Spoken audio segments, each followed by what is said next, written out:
ever since we switched it up, I feel like every week it's gonna take me like a year to get the habit, man. Well, there's two things I realized.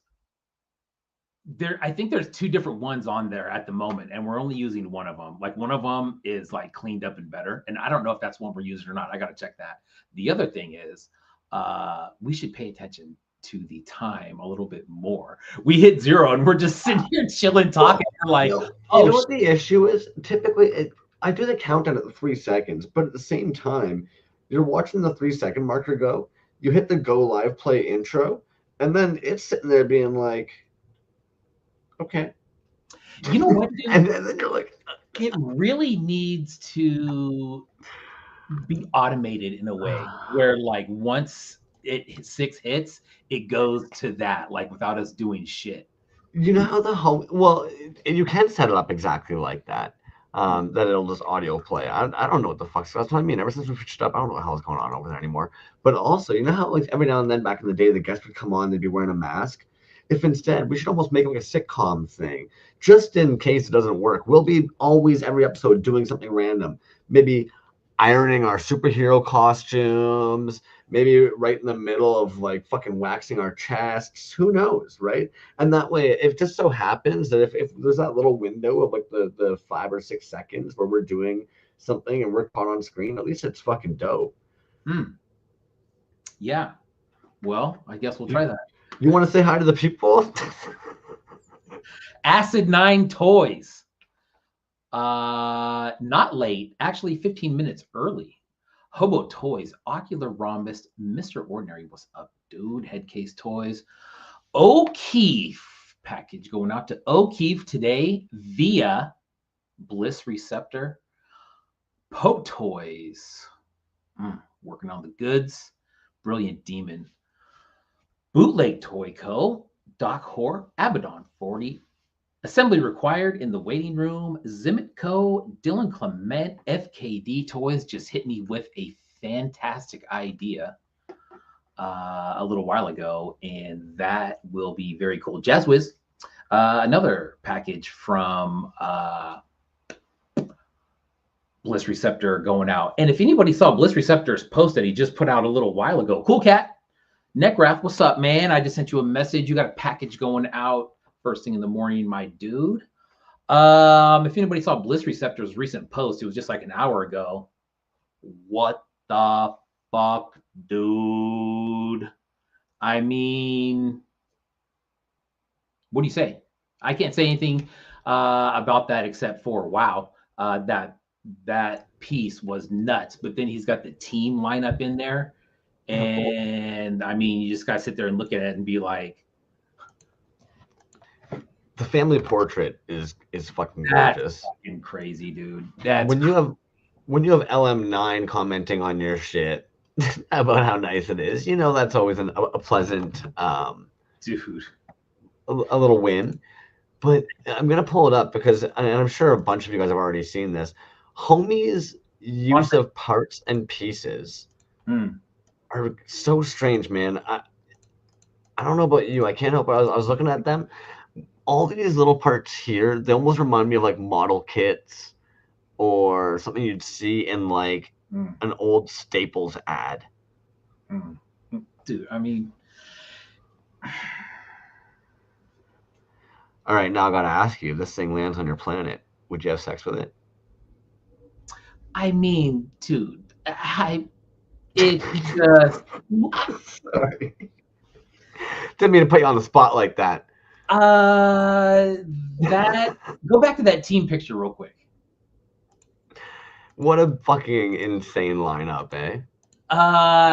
Dude, that Here, that I know, picture right there is one of the dopest fucking things I've seen. I know. Even with your glasses, you like it nice and Dude, they're big. so fucking good, dude. Like, you know what? Like, now that when you start looking back at the previous shows that he's been in and some of the stuff that he's released, this stuff's come out like one at a time. And of course, you go like, oh yeah, they all look similar. Like, oh, that kind of looks like one that I've seen from him before, or at least in that same thing. But then you see him as a team, and you're just like, man, dude, I had I put that picture in my story, and I've had several people hit me up since then, which was just not too long ago, and are just like, bro, like what the fuck? And I'm like, I know, that's what I'm saying, man. What the fuck? I know a lot of the homies, especially Ocular Rhombus, you can probably relate to this, homie. Like, what I find insane is when you consider where these would have to be cut or sanded in order to be super glued, all the different like residues and shit that like that stuff can leave, how it can basically like, I don't know, maybe I'm just a really messy person, but I feel like the amount of weird shrapnel, I Yeah. guess, that I would end up having, or like markups I would end up having from just handling this while trying to actually like do it and keep things in and glued where they're supposed to be. I would have fucked this thing to shit. And that's not referring to if it landed on our planet. That's referring to if I made it. So, dude, I was doing some research on some of the pieces that I have from him, and one of them is a 1970s creature, and he's holding the cigarette, and I'm like going back through the posts and stuff. Dude, that it's a cigarette on a 3.75 figure, and he made that out of like a super small pipe. Like it's like I was like, what the hell, dude? Um, yeah. Yeah. They're crazy, dude. They're crazy good, man. They're like, you know what's crazy, dude, is like when you look at something like that and you're just like, man, I cannot compare that to anything. You know what I mean? You can't. They're just super, super sick. Oh, the like adventure people or like some of the colors and stuff even remind me of, and I know one of the homies in the probably folklorian of all people will end up knowing it. There was like this like space station set. I want to say it was Little People, and there's like the two little aliens, a green one, a blue one, but a bunch of little stuff. That's like it's almost like Bliss Receptor took all those little play sets from like the late 80s, early 90s that were like fun and like that color scheme and was kind of like, okay, now what if we were actually now 20, 30 years older? I'm not 5 anymore. I'm not 7 anymore. What if we take that and we evolve it to what our imaginations, even, you know, when you're a kid and you're playing and your imagination is building up all this story and stuff, it's like those. Yeah, dude, straight up. And you mentioned the colors too. The colors were all there too, right? Like, And you know what I love about this scene? We could honestly spend like 20 minutes talking about that bliss receptor piece, and we could spend another 20 minutes talking about a Jabba side by side, two completely different pieces, and both immaculate, clean, blown away. It's just I love the variety. Sorry. yeah, yeah. Oh, bliss receptor! I didn't know you were in here. Am I blind as a bat? Yeah, you must. Shit, I don't know shit, dude. Holy crap! Smoking on that one. Yeah. So, anyways, dope from Bliss Receptor as usual. We got a good show tonight, man. We got Full one. MJC from Assembly Required talking about a new thing he's got going on, which is very, very exciting. We got Pickman in here doing a couple giveaways. We're gonna look at some other giveaways. We're gonna look at some other stuff. Yeah, and prep for next week, I guess, dude. Next week is gonna be, you know what, dude? We're at episode 150 next week. How about that? 150. I was talking to Swarm. I went to Swarm's shop down in Fremont. It's actually in a little spot called Niles, which is a little suburb of Fremont, which I'd never been to before, but it's super cool. I went to his shop yesterday. I was out in the area, kind of, sort of. And we were talking about the show, man. And he was like, man, is that 150 straight? And I'm like, yeah, dude, that's 150 straight. That's crazy. He's like, wow, that's a couple years. And I said, man, we're almost at 3 full calendar years. And dude, it super flew by, I think. You know, it feels like it did, at least. I think everything flew by in the last couple of years. So, anyways. I'd absolutely have to agree with you, man. I think a lot of people have talked about whatever the fuck has happened between like 2019 to 2025. Give us back that time. Yeah, no kidding, right? We've been robbed. Something happened. Somebody sped it up. We're going to need that back, please. Yeah, and do so it's super terrible was saying they love Swarm. That shop is fucking crazy, dude. There's definitely like some indie toy stuff of his own that he has in there, but basically what it is, it's like a shop, and then there's actually 10 people that are selling their stuff out of there. So 10 people have spots, right? And these glass cases. But dude, so you ever go to those places? Everybody knows what I'm talking about. Like we used to have one of those places locally that was inside like this old train, and it closed down. But anyways, that's the kind of store that it is. Now, when you go to those places, sometimes there's like shit, and then you'll come across one seller that's got like, some really cool shit, and you're like, oh, dope, this is a dope one. And you can really kind of spot like the ones that you really want to go to. This one, every single one, you're just like, holy shit, dude, the amount of pieces I saw in there that people in this community have used was insane. Insane, dude. Just sitting there, some still packaged up, some loose. But next time I go there, dude, I definitely have to do a video. It is fucking sensory overload, like to the max, dude. I was gonna do a walkthrough, and I'm like, that is an injustice to do a quick walkthrough on this place because it's so overwhelming with stuff. It's one of the coolest fucking places I've ever been, dude.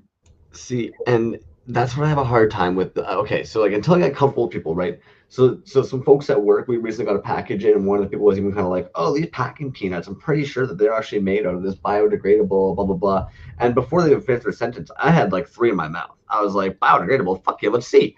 I want like so before you know it, like a child, I'm just kind of like, "Hell yeah, let's just check this out." And meanwhile, like if ask Dre, dude, when we did fucking the little run of Fan X with him and LM9, I'm suddenly like the hood's up. I'm staring at the ground most of the time. If I'm not staring at the ground, I'm probably staring up above everybody's fucking heads, just fucking heads on a swivel, constantly like make sure I don't step on anybody, stepping all over Dre's heels, but otherwise like fucking. So like it's just too much, man. Like, and I love that stuff, but it unfortunately for my tiny little fucking.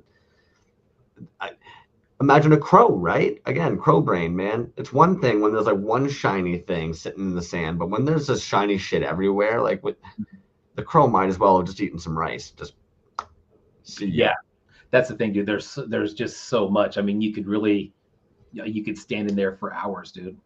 And Well, let's be real. We're at that point.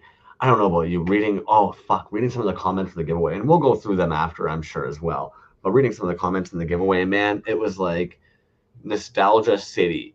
I think I kind of lucked out in a weird way because a lot of the toys the homies were actually talking about, and a lot of the toys I think that I even actually remember growing up, it was almost kind of like I was told what the hell was going on.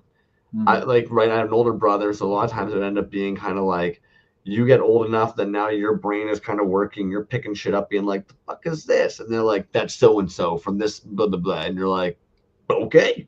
So like a lot of these things, like you were just kind of told what it was. So like when you're looking at like the dudes commenting in the chat, being like mentioning certain toys, for me a lot of it was kind of like, "Okay, yeah, I know that toy, and yep, okay, yeah, I get it."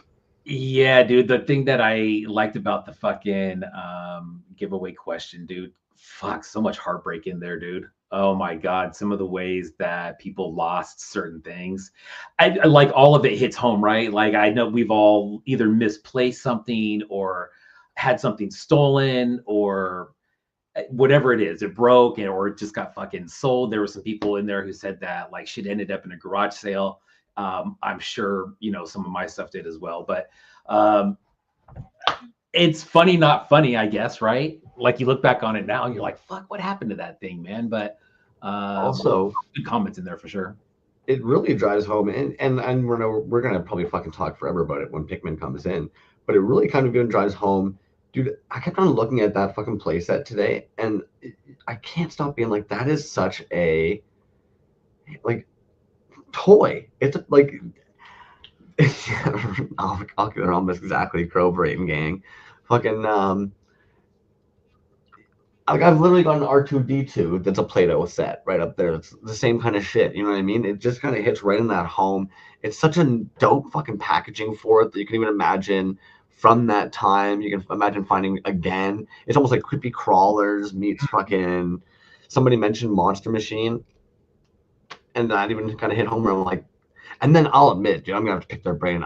I'm sure for all the dudes who cast in here, is a no-brainer, but I was staring at like the fucking pictures of the Play-Doh molds, kind of being like, yeah, wait a minute, how do you do that? You know what I mean? Like it seems simple at first, where you're kind of like, oh yeah, instead of making a mold, you casted a mold half out of resin. But the longer you stare at it, the more you're kind of like, but it squishes like a stamp and gets okay. Yeah. Um, yeah, dude. I mean, I've never tried the process myself, so I couldn't even begin to even try to answer that. But you're right, dude. It's fucking, when you start breaking it down on exactly what it is, Healy did it with those old school Star Wars Play-Doh molds and made those relic pieces. Yep. Those are sick. He's actually, there's been a couple different runs of those. Actually, he brought some of them back. But yeah, cool though, man. I mean, it's unique as shit, right? Like I can't name another one. They're funny. I mean, not only the subject matter, but the packaging is great, dude. He did an awesome job on all of those. No wonder they sold out. But yeah, so we'll get to that as well. What's going on in your life? You want to talk about your life and stuff going on first, or do you want to pull the old MJC in? Do I want to talk about my life? Man, probably not. Probably I not. thought we were coming in tops off. I'm still a little bit disappointed we didn't. I didn't know that was tonight. That's what happens. I see it's time management before. Like if we could get it right one night, then I guess tonight was not the night. Nothing going on with me, dude. My daughter is going to be going to visit some colleges this weekend. Sounds like she's going to be going down to Southern California, so that is great. My son is just busting his butt through the fire academy, and he's actually, for the next couple of weeks, he's doing wildland fire stuff like our good friend DNS. So that's exciting. That's it, man. What's exciting is you're watching them get older and they're watching you get younger with your little toys. All your little buddies. Yeah, no shit, right? That's funny. Yeah, you're right though, dude. It's got to be exciting though. It's got to be very proud, I'm sure. It's exciting. It is, dude. It is. The thought of that house being empty is kind of a trip. You know what I mean? But that's life, man. That's how it goes. But proud of both of them. In those comments, I don't know if you saw it, and we're seeing it more and more. And again, and then we'll pull MJC and we'll shush our bushes and we'll hear all about the fucking AR going on. Yeah. But two things I thought were interesting that have been coming up recently. One, the stickers, which, let's be real, all the fucking toy boys, almost all of them have always had stickers and stuff. So I thought that was really interesting how much the sticker talk came up today, and people talking about fucking sticker books. Yes. I was sitting there being like, because now we're getting right back into that fucking physical print media. And then I couldn't get over the fact how much the designs are coming back, man. I don't know. There is some, and maybe it's that punk culture in me, but again, I go back to things like those like Warped Tour compilation CDs, those fat records, the Punkorama discs, and a lot of times you'd be looking at this stuff as a kid trying to figure out who these bands were. You'd be seeing like different illustrations and shit like that, and you realize it's just a bunch of homies in the scene and the community, just like this one here, that they all have different expertise and different things they want to try and do. And so it's just neat to me seeing these two different physical medias in a world that's turning more and more digital media. All of our art homies, man, pushing this like sticker books and fucking picture books and designs, and fucking we had Hobo Toys on last week. Angry Beast just did the one with his. It's just dude, man. Yeah, man. I think the thing that really works well together, right, is like the zines and shit like that, like the tangible stuff. Like it's got that bit of nostalgia in it. Which I think is a lot of what kind of the community is in general, dude. It's like a lot of it is built on nostalgia, right? And it's like it's something that I think hits with everybody. Besides the fact that it's a dope zine, I mean, all the ones that I've heard about, they're gonna be sick, dude. You know what I mean? Anything that has, oh my god, Panini sticker books, dude. Yes, I still have those as well. Fuck. Riding my bike down and buying those packs of stickers for 10 cents. 10 cents a pack, man. 10 for $1. Get them down at the fruit stand off Kehoe Avenue in Half Moon Bay, California. How about that? Uphill, barefoot, in my pajamas. That's right. Snow Actually, up to my waist. street, we would just ride our bikes there.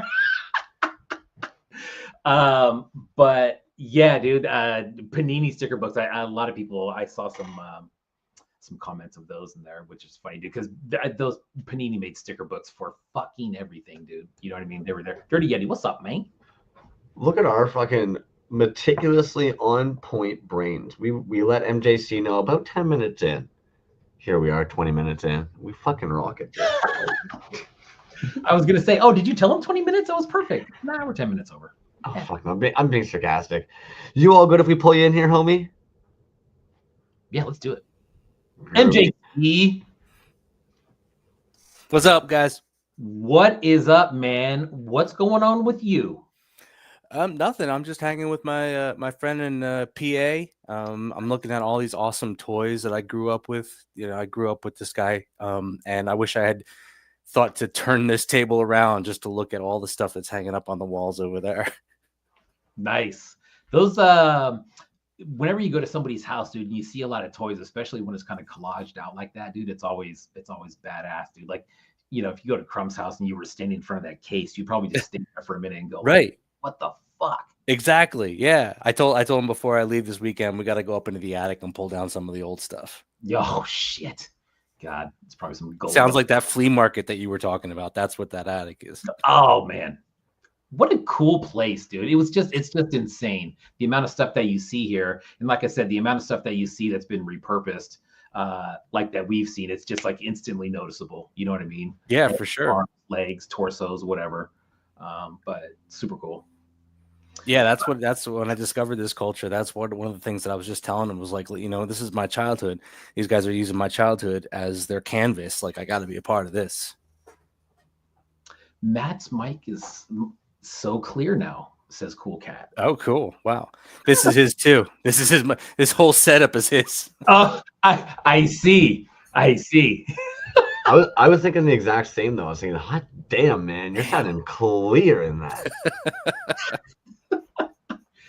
So what do you got cooking, man? Let's talk about AR in North Carolina. That wrapped up. That was at a new venue. Mm-hmm. That was all good. What's your give me like your main takeaway from the new venue in North Carolina? Oh, that was awesome. You know, I signed for 2 more years at that venue. Ooh, nice. We're definitely going to be going back. Everybody was happy with the venue.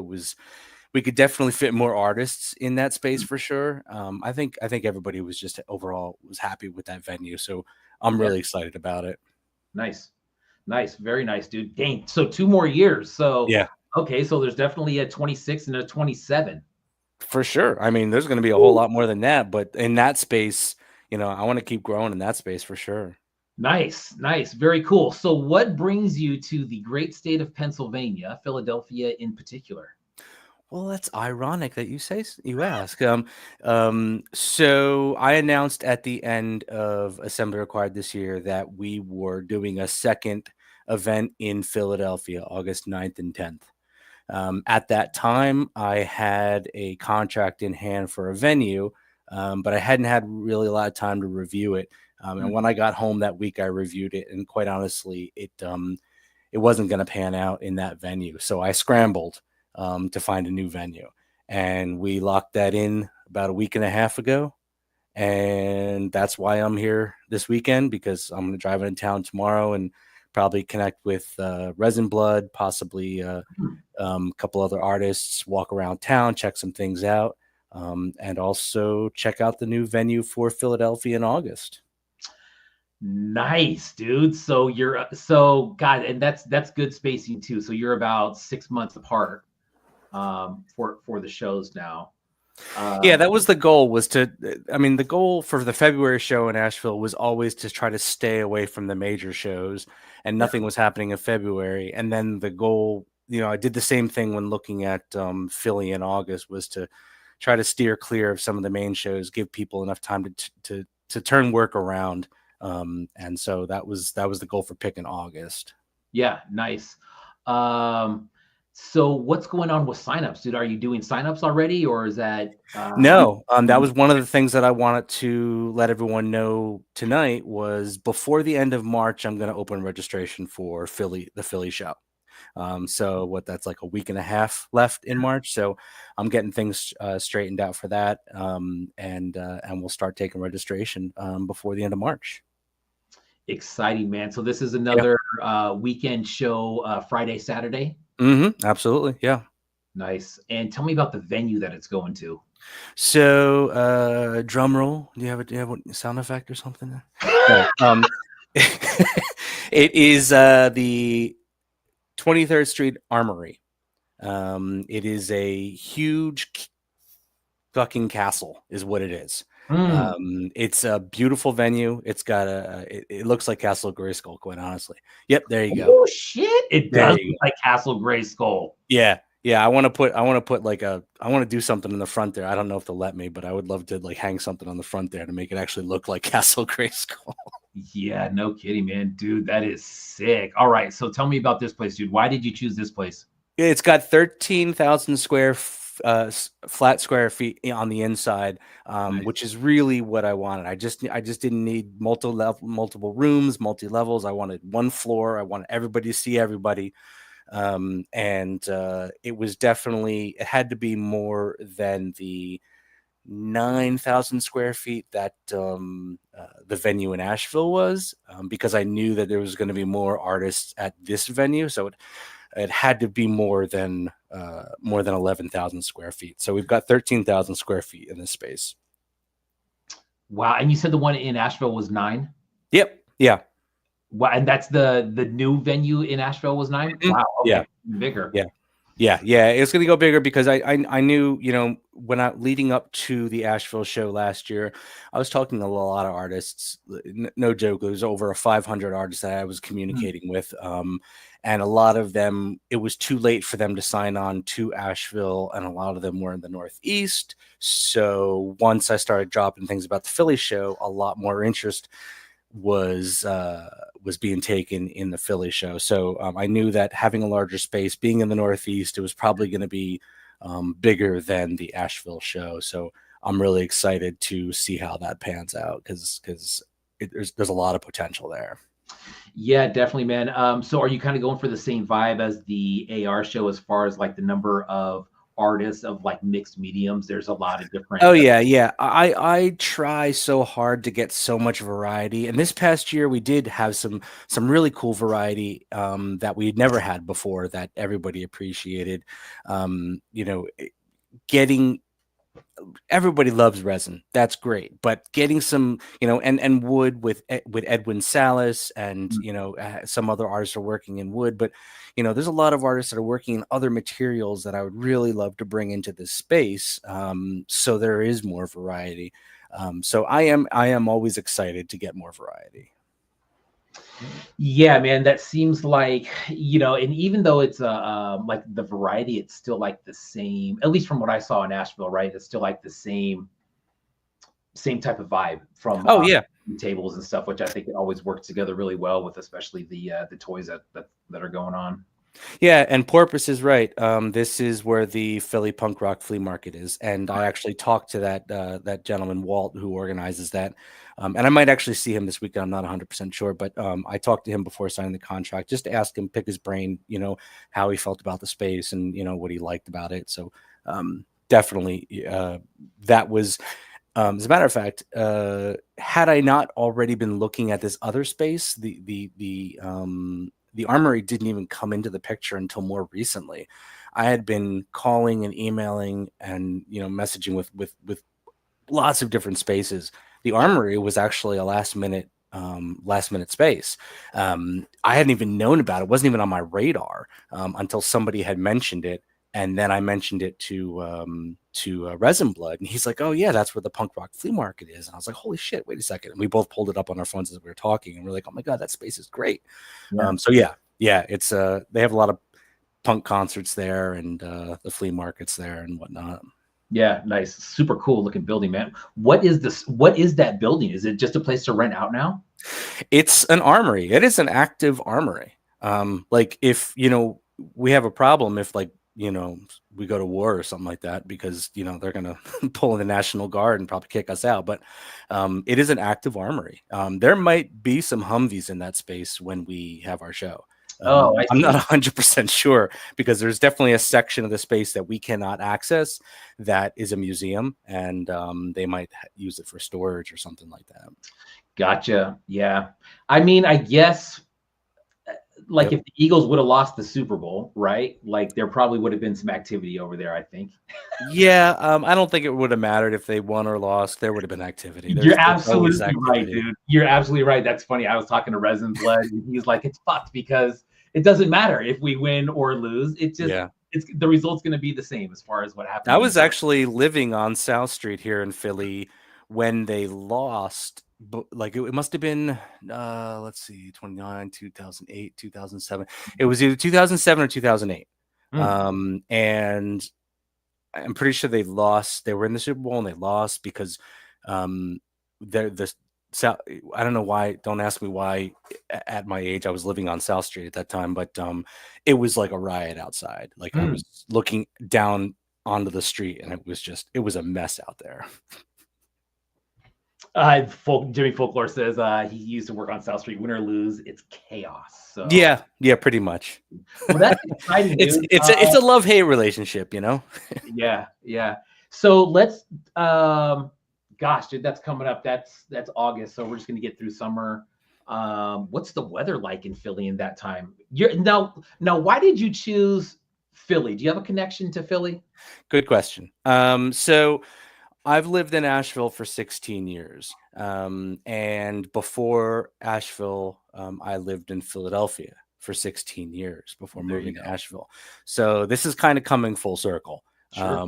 I've always talked about the possibility of bringing it to Asheville, and always wanted to. And Eddie and I talked about it for years, and we have lots of artists that are from Philly that we just tossed it around a lot.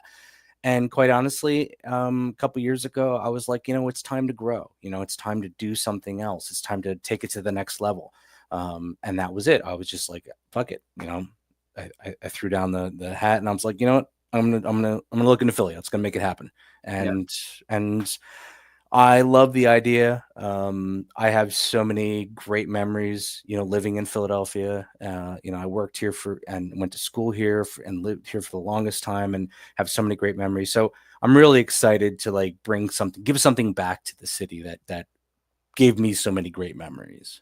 Yeah, that's awesome, dude. And just from what I know, I've never been there before, but the amount of people that are in that area, tattoo artists, graffiti artists, toy artists. I know like ZoloCon's out there, right? And I know that place is always packed. So the artists are definitely there, man. That's awesome. That's cool that you're kind of going back to where you're from now. Where beyond Philly? So is this going to be it? Is this going to be like you're spaced out pretty good now, 6 months? Is it going to be AR in Philly? Or are you going to try to slide something else in there at some point in a different location, like the West Coast in California, more than likely Northern? When I first started looking at alternate cities, Philly wasn't the only one. I was looking at other areas, other sectors, and if things go according to plan, there will be other locations, but one step at a time. Yeah, very cool, dude. Congrats, man. I mean, I think just that's a huge undertaking. To organize a show like that, man, I think there's probably hours and hours and days and weeks of work that goes into something like that, just to even, find the spot and get that all measured out. And yeah, you gotta love what you're doing. And the amount of time that I put into it, I just really, if this show became so much bigger than myself, and it means in many ways so much more to others than it does to me, if not equally as much. So, I really wanted to do it justice, and I really wanted to grow it, because one time a year, everybody's going through withdrawals, the PARBs, as we started calling it this year, the post AR, what the hell was it called? What was it? Hey, who's on there? I think Nick, you're on there, aren't you? What the hell's PARB stand for again? Post AR B. What was the B? Nah, that's all right. Maybe he hung up on us.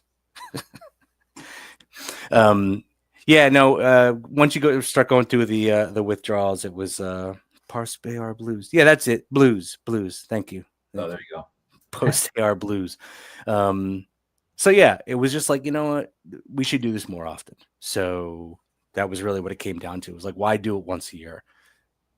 Yeah, it really is something, man. As far as like an in-person show, it really is, you know, at least from what I've seen and been to, the largest show of kind of this this corner of toy art. Yeah. You know? There is some at Designer Con, of course, but it's more of an aisle. But it's great, dude. And the fact that we're getting another show in there, that's awesome, man. The real synth punk said Philly is a good centralized place for the Northeast and beyond. I'm in New York and I definitely want to go check it out. Yeah, it's with so many people being out there, man. Like, you know, when I heard Philly, I'm thinking of, you know, just kind of geographically where everybody is back there. And it makes sense, dude. I think you're going to have a, how many tables are you hoping to get? Oh, shit. I can't tell you that right now. I've got all sorts of ideas. Yeah. I definitely want to offer some larger spaces. So it depends on, you know, if I think I started offering 10-foot spaces in just this last venue, but I might do some 12-foot spaces in this new venue and bump up the table size as well from 6 foot to 8 foot. So it really depends on how large the spaces I go. Gotcha. And the dates one more time? August 9th and 10th. August 9th and 10th. And start when? Sorry, you broke up. What'd you say? Sign up start when? Definitely before March. I haven't announced the date yet, just because I'm getting the website up and running and I'm trying a new application. Gotcha. Sweet, man. Well, congrats again, dude. That's killer news, especially for everybody in the room here in the toy community. Another assembly required show. Matt, thank you for being on, dude. Congrats again. Thank you. You got it, buddy. Anytime. Appreciate it. We want Pickman clap, clap, clap. Now, if I read the notes correctly, Matt, thanks for being on, dude. And fucking A, man, congrats again. That is really, really dope. Congrats and thanks. Like you were saying, man, throwing these shows is insanely difficult. It's a lot of work. It is. Running around and fucking checking out these venues, renting a venue, hoping to end up getting even just your deposit back on that kind of stuff can always be a lot of anxiety and stress. Plus, the homie's at a friend's house right now visiting and still ended up swooping in. Yeah, neato. Crazy, dude. I mean, it's easy to say, I want to throw a show. Fucking A, dude. If you've ever looked into that, the amount of stuff that you have, not just the venue, but then the stuff that you have to have at the venue, it's crazy. It's crazy, dude. It's not like a couple phone call type thing. That's like saying, oh yeah, I watched my friends pass kidney stones and thought to myself, hot damn, I hope one day. Well, you know, and it's just like, it's just like kind of making the figure, right? Like, all the groundwork that he's putting in, he's getting $0 from that, you know. And it's just like you said, man, it's almost more for everybody else than it is for him. I feel him on that, dude. It's because it's bigger than one person. I think, you know, it's a thing. Anyways, what I was saying was I was looking at the notes and we said Pickman at 6:40, 40 minutes in. Look at the time, baby, 6:39. What you think, Lee? We're right on schedule, my guy. Oh, Jesus. I like that. Someone was looking around before the show. Oh my! Look at that. What is that? What are you drinking? That's cheers, my friend. That's Concord grape juice. You know it. What a handsome devil, too. My goodness, man. Dude. You must be getting warm. I've got to say, I'm a little disappointed that nobody else got the notes on the dress code tonight. I didn't. Dude, you are looking fucking dapper, my man. What's going on with you? Now the mustache is new. I saw in your post that you went a little Vincent Price. Yes, I did indeed. Yeah. What's going on, man? I had a moment earlier today where I was like, yeah, I'm just going to fully embrace that for the evening. So I've got the, the fancy glass with nondescript liquid in it. Great. What's wild is you can absolutely pull it off, man. Clearly a younger and more handsome version, but you can certainly pull it off. I'll be honest. When I got to Assembly Required this year with the mustache, it was a moment of shock that I could pull it off. And then, yeah, it stuck. So, dude, you know what? Right when I was expecting a English accent is what I was expecting with that getup. I jokingly I've been doing my very best, Vincent Price, just throwing a little bit in there. Good. That's good. Yo-Yo Dine says you need a raven on your shoulder. Yes. Raven on my shoulder, cat on my lap. There you go, man. FKD wants the cooking show. Thriller playing in the background. So what you working on, man? Let's talk about the giveaway that you got. Now let's go back to when you cooked up this whole freaking idea. So yeah, I can do the Look at this. Wow. That's brilliant. I came prepared for a demonstration. You sure did.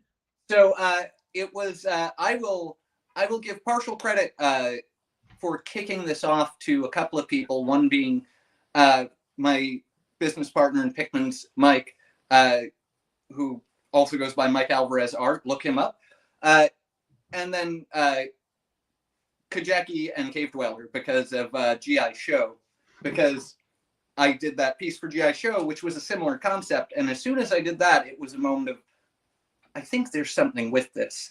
And I started bouncing ideas off some people. And I finally landed on the first two that I thought would really kind of land the general idea and feel without being too much of a parts investment for it to be a risk. And for that, I landed on these two, which it's weird and pissed off, whatever it is. And I went very, very classic Play-Doh, complete with the actual classic Play-Doh children on the back. Nice. The packaging on these is absolutely brilliant as well, man. Like you knocked it out of the park. And then the killing spree at Camp Crystal Lake, which of course is Friday the 13th. And it's such a simple concept, but it's so fun. So for anyone watching that needs instructions, that has one or plans on getting one, it's really simple. You take a bunch of dough, you smush it in, but once it's in there, you want to take a hunk of dough and sort of push it in there, and it's going to help give you the friction to pull the... See, I had this prepped, so it's actually a little stiffer than the dough normally is, but there we go. A nice Jason Voorhees. And then, because it's dough, he can actually hold his machete. Fucking ridiculous, man. And then you can... This set comes with a press mold for Jason, press mold for 2 different victims, who you can then... Got a nice pickaxe there. I hope you were giggling the whole time making these. And of course, so it's one male victim, 1 female victim. So of course you can use the female victim and play final girl and take Jason out. But then you just remold him because he keeps getting back up. So yeah, that comes with the press mold for Jason, press mold for male and female victim, 5 different weapons, and a campfire to smush the victims onto. And something that I'm really proud of that is a really weird thing, but I'm using a softer resin for all of the weapons, so they all have a slight flex to them. So the first time ever I can say these are genuinely children-safe toys. So like, yeah, they look pointy, but they're not going to stab you. They're just going to bend. But they're sturdy enough to take the dough. And then on the other end of things, we've got It's Weird and Pissed Off, whatever it is, which, for those of you that don't know, is based directly on John Carpenter's The Thing and is actually a line from the movie from when they're going into the kennel to get the dog. There you've got McCready. And the dog, of course, acts similarly to a lot of the old hair salon sets. Oh, man. So it grows tentacles out of its back. Okay, but the head on that has me completely boggled as well. But that's not all. So the head is resin, but it's fit on a simple ball joint. You can pop that off, and it comes with a 2-piece press mold. You just jam the dough in there, sort of smush it together, and then smush it onto the head, and just like that, you've got a dough version of the head that you can manipulate to make the dog mutate. Dude. Because it's fun. Brilliant. Everything about it just absolutely fucking brilliant, man. And I will give you guys very much an exclusive tidbit. Wave 2 is in the works. Oh, Wave 2, one of the sets will be Hellraiser. oh shit. The other set I'm not going to name, but I will say it's a property that makes a lot of people our age cry for one particular scene. I'll leave it at that, and I'm doing that scene.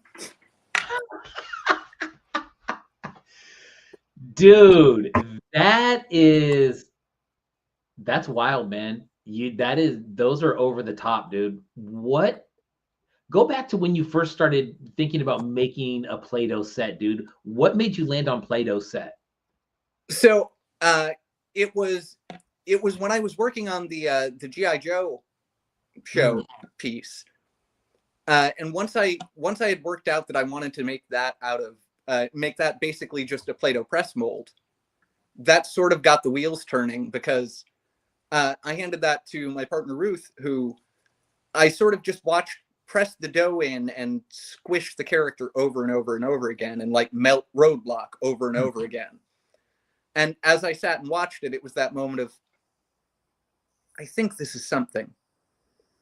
And then right away, I started messaging Mike, and I was like, hey, what do you think of this idea? And I think the first one I pitched him was the Friday the 13th set. And then a different thing set that will eventually happen. Wow. But yeah, no, it landed on these ones because I know you guys were wondering earlier about making these press molds. And I've sent pictures of this to my friends. This is one of the molds for the press molds. And check out how trippy this looks.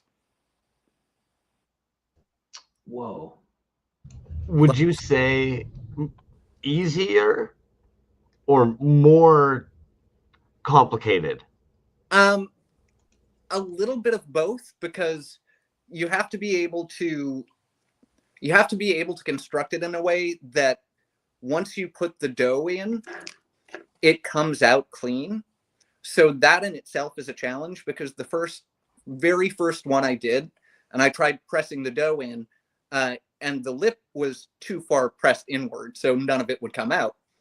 And it was that slow learning curve of like, okay, well, I can only go this far over on the character before I have to come up or go at an angle so you can actually pull the character out. So that was an interesting learning curve.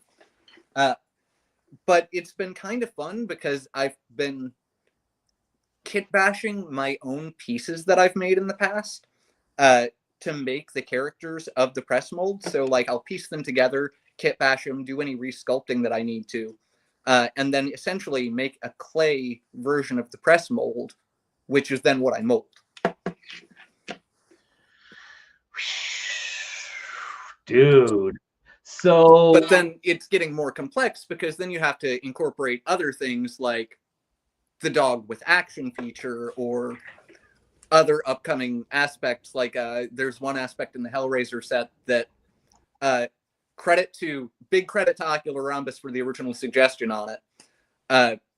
And after a little digging, I found that it was something that Play-Doh did in their history, or the concept of in their history. So I could look at it in a different way and be like, oh, okay, I can approach this in like 2 or 3 different ways, but it's also going to need like super unique pieces.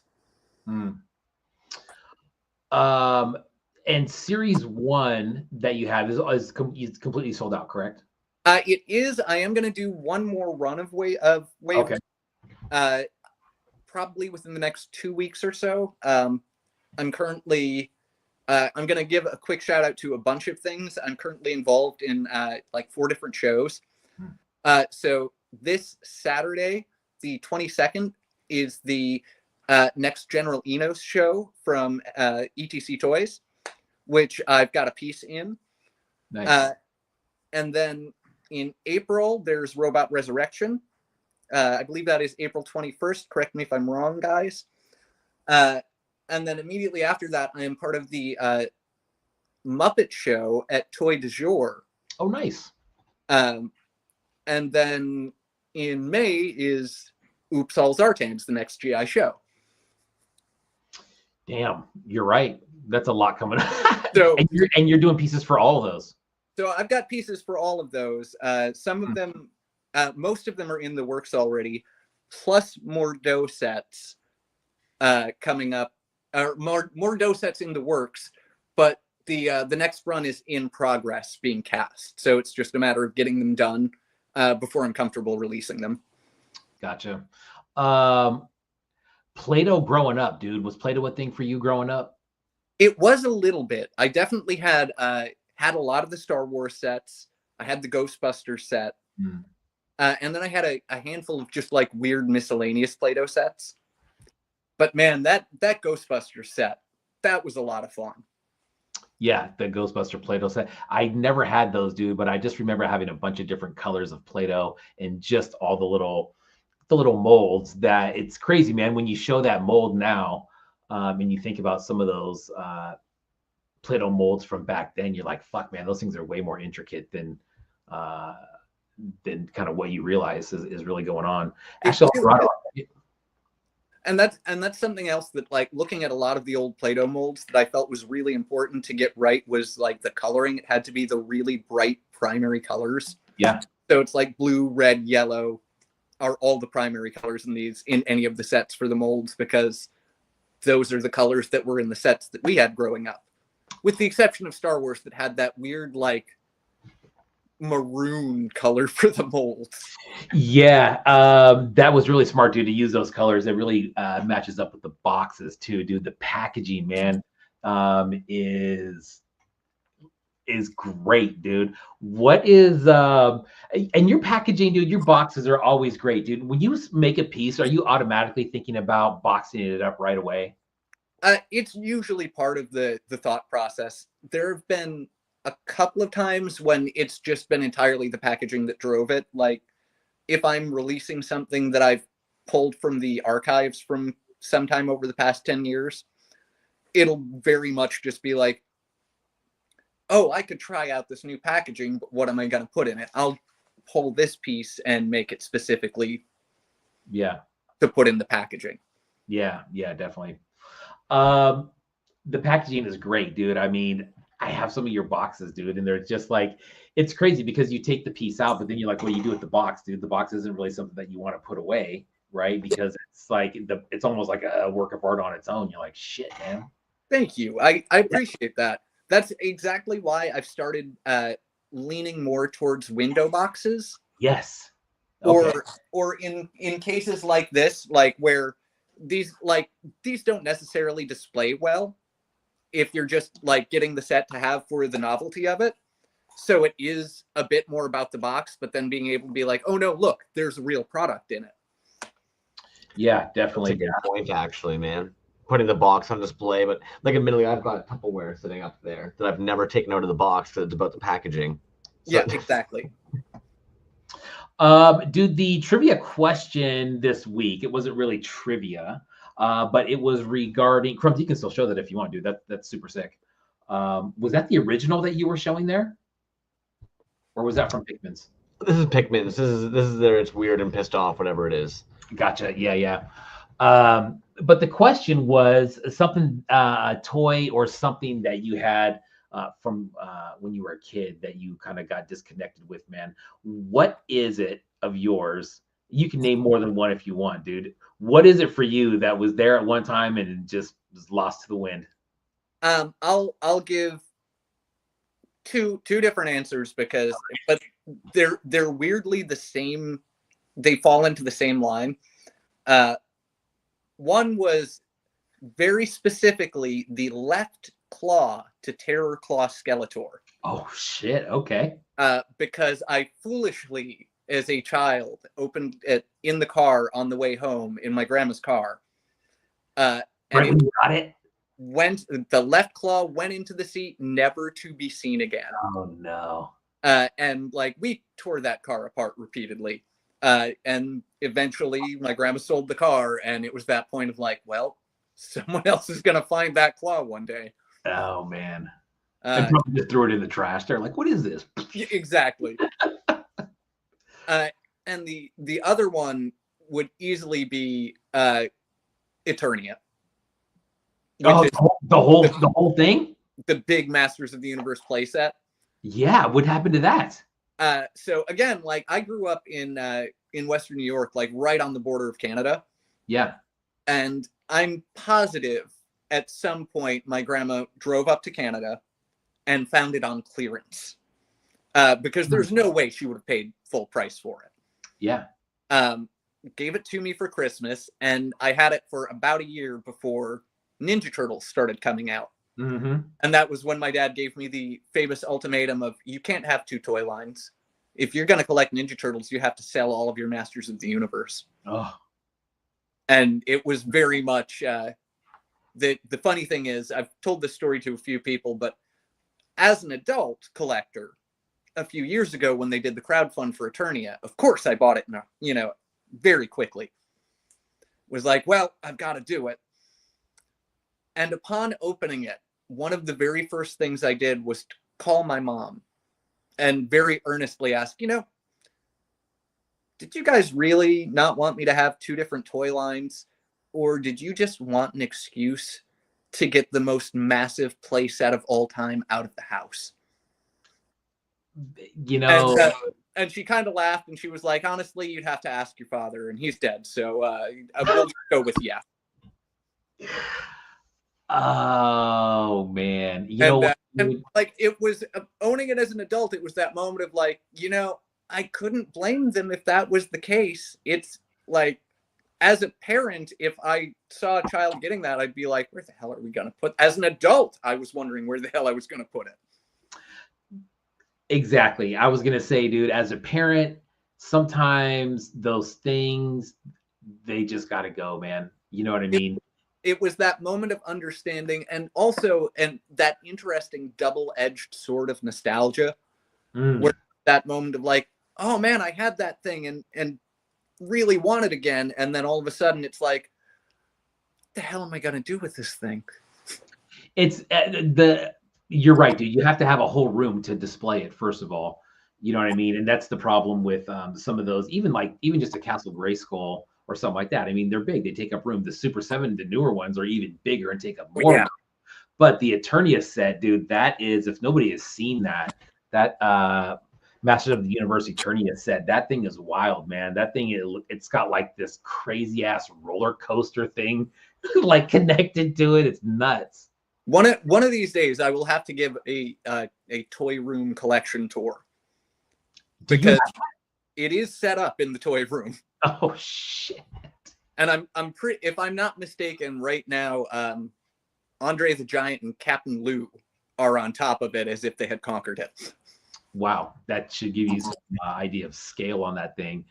So you repurchased this then? Yeah, I absolutely bought the new one. Wow, look at you, dude. That's an investment. Yeah, no, that was what caused the call to my mother to be like, hey, what really happened? Yeah, well, I think we know what happened on that, man. They were probably glad to have the room back. Exactly. All right, dude. So how you want to set this up, man? Does the winner choose what they get? Yep, winner can contact me and make their choice between the sets, and I will ship it direct to them. awesome, dude. Thank you very much for doing that, man. Those things are freaking awesome. I My gotta say, the scale of those things are way bigger than what I thought, dude. When I saw them, I'm thinking the scale is just like the smaller ones. Like the old school Star Wars ones are small, dude. They're half that size. Yeah, exactly. These are actually about 3 3/4 scale. Wow, very cool. So if you are a 3 3/4 collector, like the side pieces could work very well with 3 3/4. Yeah, definitely. How many did we get on there tonight, Crumbs? We ended up with 29. 29. Well, that would be cool if the winner was in the room tonight. So we will spin that thing, and then the winner, you will contact Pickman directly and pick whatever set that you want there. And thanks again, dude, for those. Those are both super, super cool. Oh, dude, my pleasure. And Wave 1 will be for sale again at some point, so keep an eye out for those. Fletch says he is in the room. 1 through 29, spinning the wheel.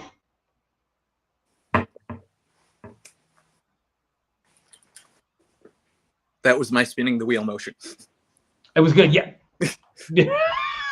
You're right, dude. We should do that. 9. Who is 9? Number 9. It's gonna be Jimmy Folklore. Jimmy Folklore. He is in the room, dude. And you what mean this guy. dude? Jeez Louise. Has it right handy. That dude right there? Is that sitting right on your FAP counter? That yeah, that one and Tone. Good selection. I'm going to read Jimmy Folklore's answer. 100%, this would be by 1970 Stretch X-Ray Monster from the Stretch Armstrong line. I think it got punctured and had to be thrown out. I remember keeping it in the original box because it had the styrofoam insert, which I had at least kept the box or even just the head.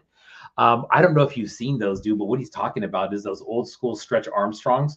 And he's right, dude. I've seen those things, just the head of one of those things. Dude, X-ray ones were so cool.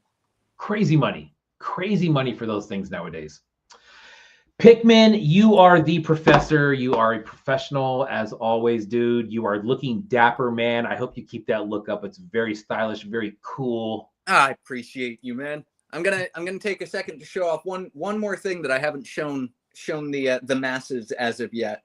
Let's see. Which the very start of my piece for the Muppet Show. It's still in progress, but I'm happy with the current progress. Oh shit, dude! Which I feel like fits very well with my look right now. Bro, that is fucking great. Go little Uncle Deadly. Gorgeous sculpt on that. Yeah, thank you. That is really good, dude. I'm excited to dive in a bit more and dive into the details and get that like fur texture in there. Yeah, dude, it's big. Yeah, it's gonna have a small stand for it, and it's gonna be a bust with a second bust that comes with it for to pay tribute to Uncle Deadly's debut episode. Wow, dude, that is killer work. And so that is in the Muppet Show by Toy Du Jour. You gonna go to that one in person, or are you just doing it, or is it online? That is the plan, is to go in person. The show itself is in person in the show.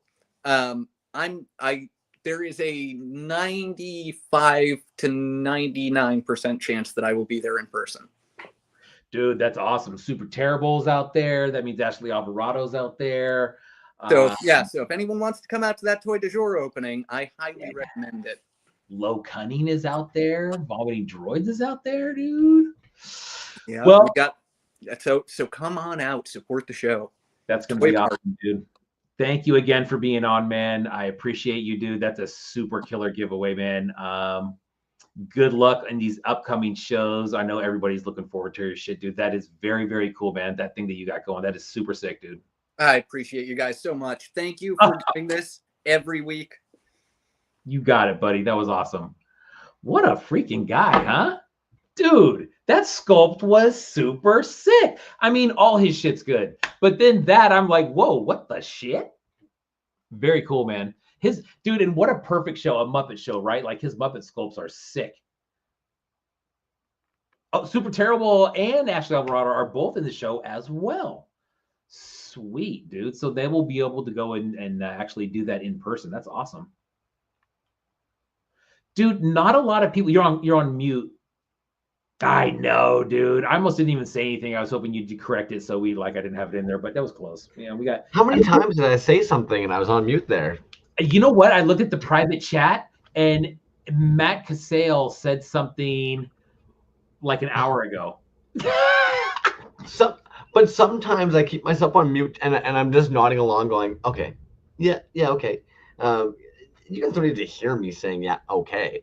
And admittedly, the wind is insane today, so I find you'll hear this like going on. Anyways, okay. But dude, look at the box on that. The box on this, when we were talking about how they're doing more of like a window style, the fact they're doing a Muppet show coming up, it's like, well, all this makes sense. So good, dude. God, man. Fuck. And again, if you go over to Pickman's page, make sure you hit the products tab and make sure you hit the next as well. Because some of the stuff, man, just stupidly priced. 25 Spectre bootleg, 20 on the Muppet minis. These guys are sold out at the moment. But then, of course, like these guys, 75 hand sculpted, sold out on the fucking Burger King, dude. But again, hitting that next, boom, boom. Yeah, dude. You know what, man? 100% hand sculpted, articulated figures. Right. You know what I mean? Not a whole lot of them out there. Well, this is what they were talking about with the GI show being the first time they ended up trying the. I remember that now. Yeah. So it's like the box. Just fucking smart concept, man. Everything about it, just smart concept, smart idea, fucking dope. Like the execution on that is just fucking dope. It is, man, and it's it's everything, dude. It topped off with that window in the box. I think is really cool, dude. That gives you the option to leave it in there. Bliss Receptor did that one with the Godzilla and Lord God set that he did. Is another super, super cool one. But then like even you know you could even get crafty with just the window box, dude. There's so much stuff that you could do just with that. It almost looks like a diorama almost if you do that. You know, Dark Rainbow. Did I say Bliss Receptor? I meant a Dark Rainbow. Dark Rainbow. He even put magnets in the feet, dude. You know, and then put some magnets in the bottom of the thing so they stand up.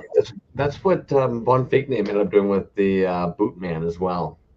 That it comes on like this like little bat symbol with a fucking magnets in the feet. It just helps with the balance. Yeah. Bliss, my bad, dude. I don't know if I said Dark Rainbow or Bliss Receptor there, but anyways, dope, dude. I mean, the moral of the story there is Pickman is dope, and those sets are dope, dude. Those are intricate sets that, you know, like I said, the scale's way bigger than what I thought. You know, they showed online, and I'm thinking Play-Doh sets, so I'm just thinking the smaller sets. You know. I don't know. I kind of knew it would be at that size. And if anything, I don't know. There's so much to enjoy about them. There's so much to like there, man. It's hard for me not to kind of be thinking to myself, like, even the way that they've incorporated with that dog, the 2-part mold, and you think back to some of the pieces that would have like the hinges. And then honestly, and I know you guys don't want to hear this because we're supposed to be all toys all the time, I have used describing the way that my shit is coming out of me like Play-Doh going through one of those old fucking sausage factory thingies so many times. And then Pickman even incorporated that. The dog that does the fucking, you ram the Play-Doh through and there's all the little holes and it comes up like spaghetti.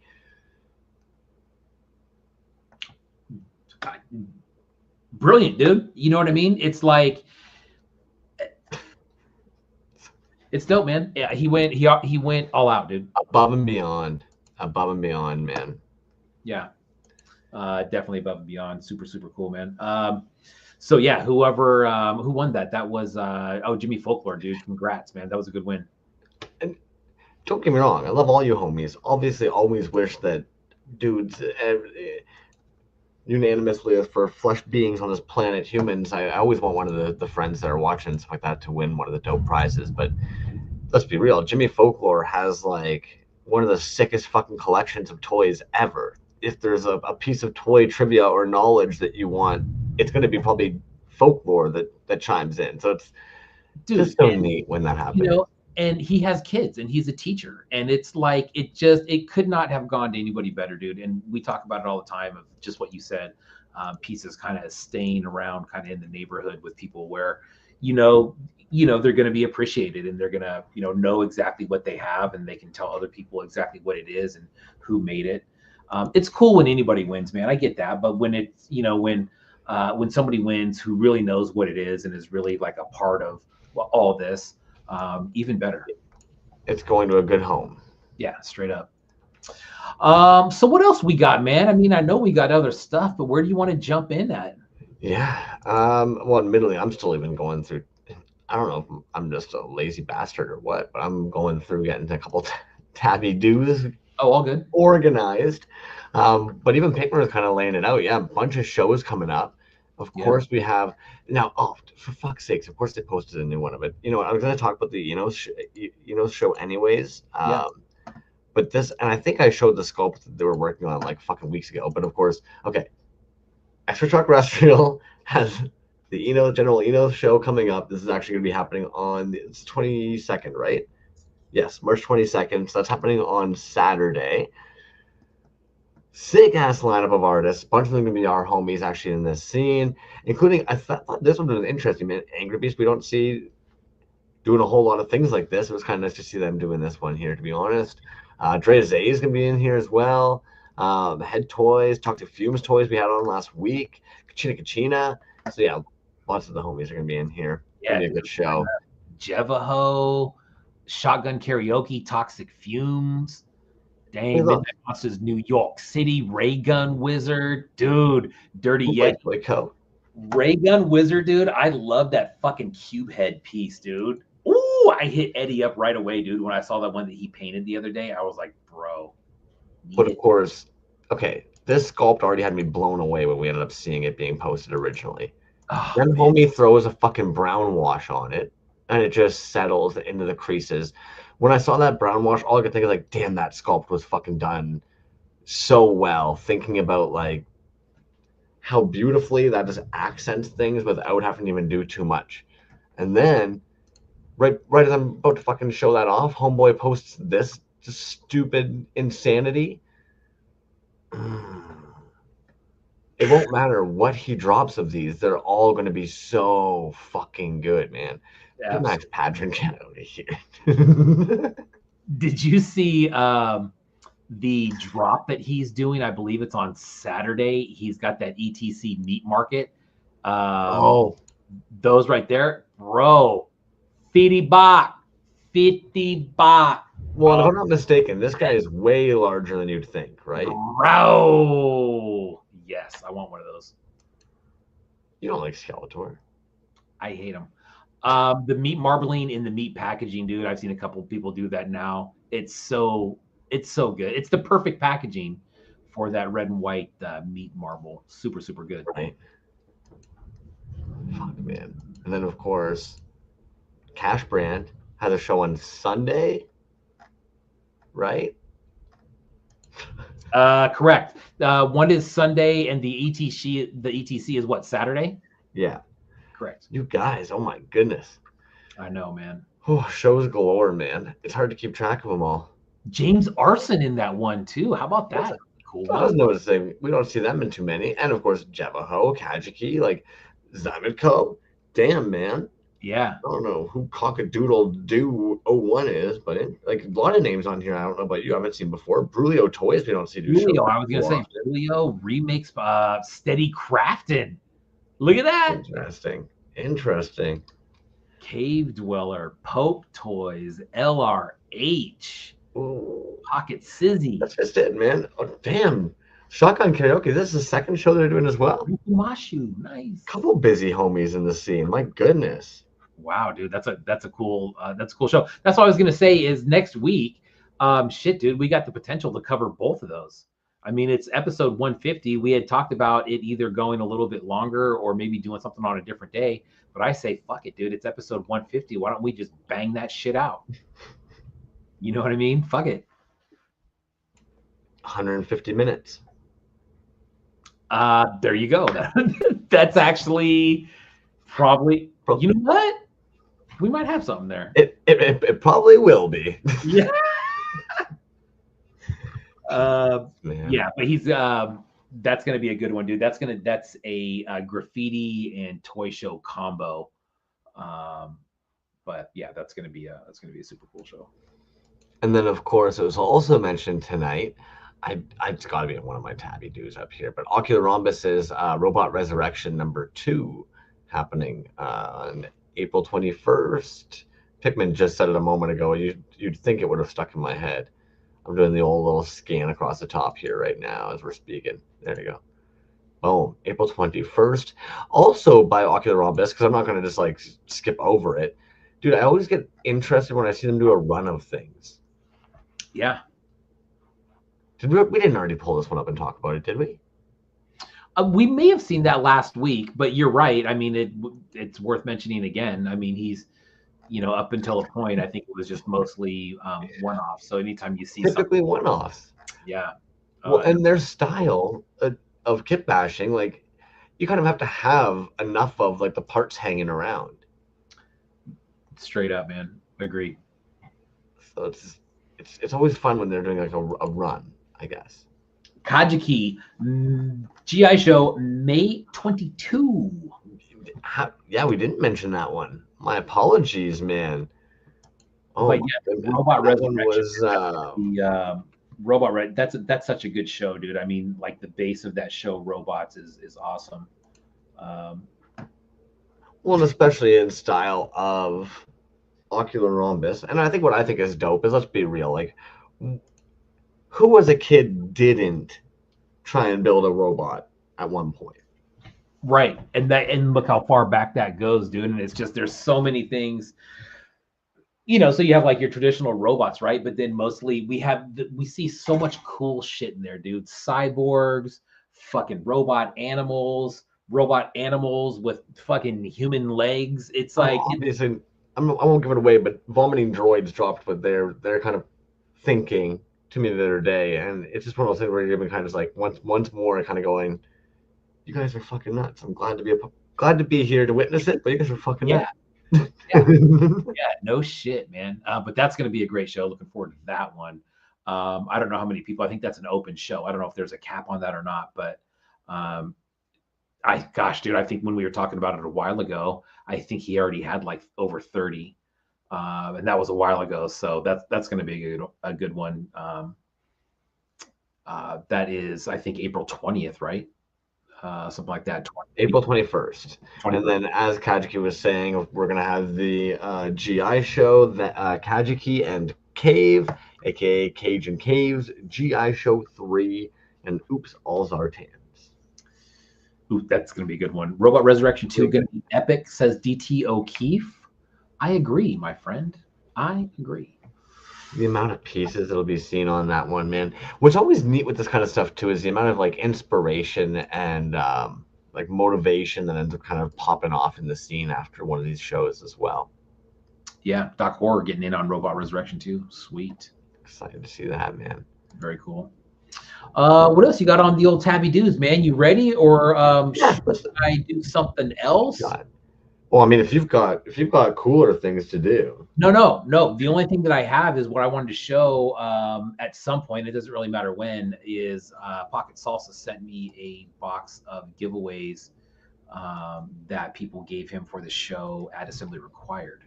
Oh, damn! I thought we'd show those because there's some cool shit in there. I don't know if you're watching the chat right now. What Pickman's talking about is there gonna be a Shrek show part 2. You got Von Fake Name talking about how it's never stopped. We're still in the Shrek show. What month was that in, dude? I forgot already.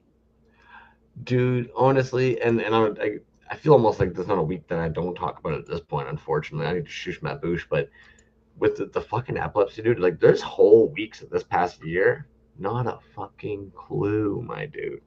Not a clue. The missing time is, yeah. Yeah, I just can't remember when it was. Kajiki says, not sure about Shrek. That one may have to be a one and done that's forever lives in our memories and hearts. It was in November. Okay, cool. Oh, that makes Yeah, me that's what Cage says. Cave's gonna hop in here and be like, Trek show every November from here to the day I motherfucking die. Oh Oh, Jesus, Shrek. Folkland. There you go. There you go. AKA. AKA. Ocular, it might be, man. I'd have to scan around on it and double check. To be honest. Yeah, if you wanted to show off some of those goodies you got over there, man. Yeah, sure. I will definitely do that. I think I know who all of these are from. They got kind of mixed up here in the box. So we will still, that's cool. I missed that one. Ooh, that's dope. Alrighty, so here we go. So again, these are giveaways that are going to be coming up on the show here probably in the next couple months for sure. These were sent my way from artists who were at Assembly Required. So too bad Porp left, man. This is from General Porpoise. This is super sick. And I'm curious to ask him what this is made out of because it feels really heavy. I'm wondering if this brown up here is a different material because it kind of feels like it. I don't know, man, but it's that's sick. So that's coming up. That's from Porpoise. The other thing that Porpoise sent was I thought I saw a where'd that go? One of those heads. Remember those heads? Those were from that is the Frankenstein head. There's a couple of those on dinosaurs too. Exactly. That's the one that I have. I was trying to remember what the name of it was. I can't remember though. But yeah, that will go with that piece as well. Yo-Yo-Dine, the El Chupacabra sent that. That is a very cool. I have not seen these before. That's awesome. Thank you kindly, good sir. Yo-Yo-Dine, go check him out if you're not already. If you're not, what are you doing? This one was from, who was this?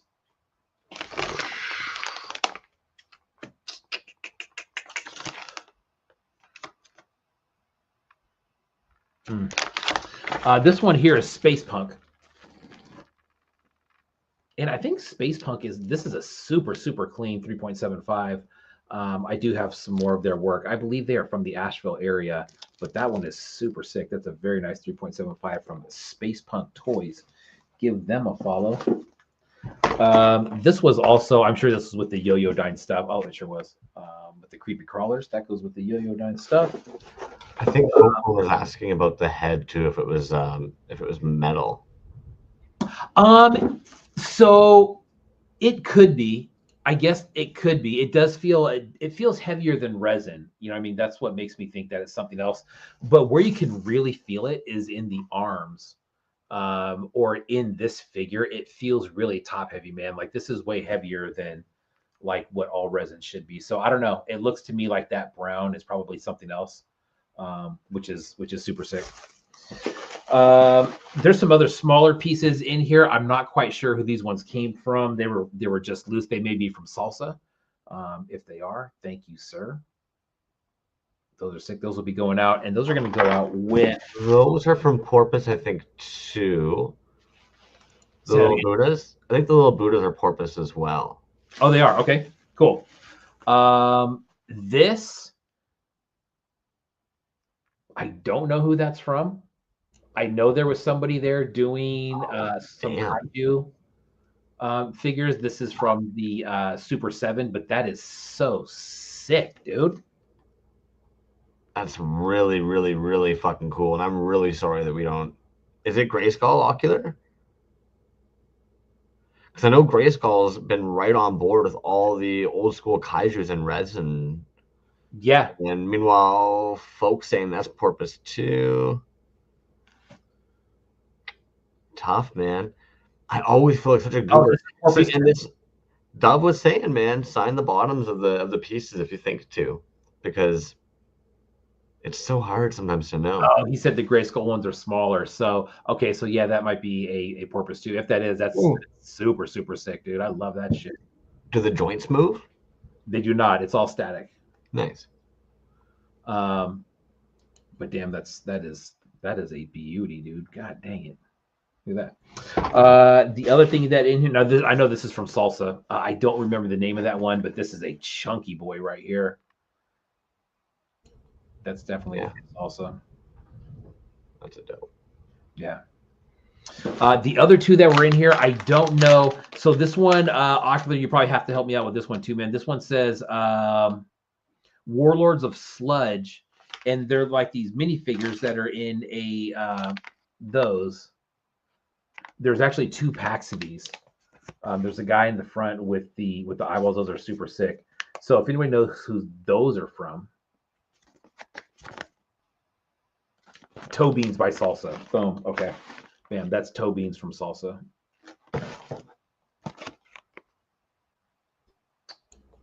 I'm thankful for the fucking chat tonight, man. They're right on point with these. Yeah, Kajiki said basement sludge. So yeah, that makes sense. Bam. So thank you everybody for sending this stuff. We will advertise these heavily before they go out the week of the giveaway. When they go out, we got plenty of shows lined up, so we got plenty of time to get this stuff out.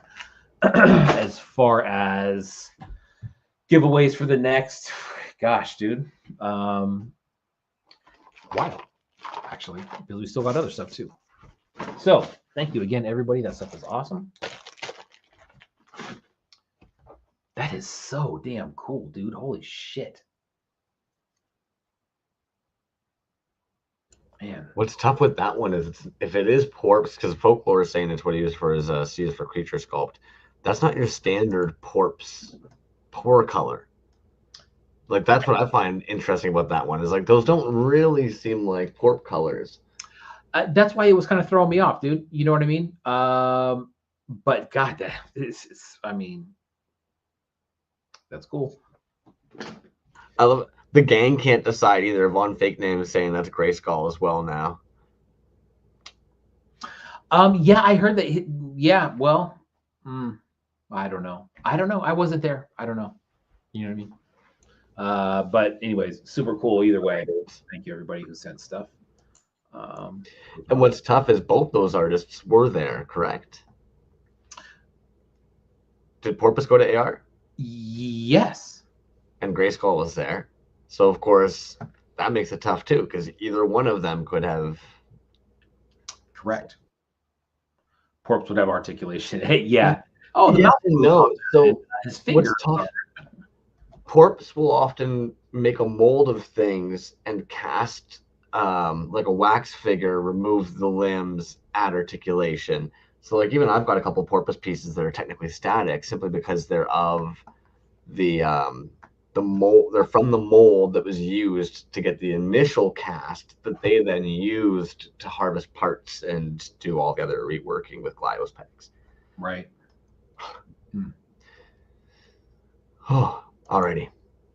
I'm sure. Okay, well, what I'll add then is Porpoise or Grayskull. If you end up watching back on this at any point and you're hearing your name mentioned a whole bunch, and you look up and see a toy that isn't yours, feel free to give us the middle finger in chat. Yeah. Either way, dude. Kaji says Grayskull was all about the kaiju. Yeah, dude. He had his table was sick, man. He had some really, really cool shit there. Just from what I saw from his posts and stuff. So, what do you got, man? You got something over there? You got some tabbydos to go through? Yeah, we've got some tabbydos to go through. Absolutely. Here, I'll pull up this one. I wanted to show this off last week and I accidentally didn't get a chance. This is actually going to be from our boy Fucked Toys, Suki. The Unholy Meat Obelisk. 33% less sodium. Which, I'll admit, dude, your cast and paint up on these is fucking disgusting, dude. These things look like a fucking ham-flavored haichu. I would not... God. I am not eating this. A ham haichu.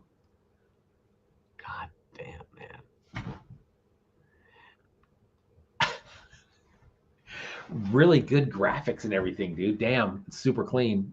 Of course. Yeah, Knocked it out of the park with that one. nice. Man. And then this is actually in our accounts of under 1,000. I don't understand this sometimes, man. Coral King in marble mystery bags. Those are cool. Just a fun little kaiju character. I'll admit, is it resin? Is it vinyl? It's resin, right? Oh, 3D printed. 3D printed, yeah. Trippy, man. Now, do you think 3D printed, molded, cast it?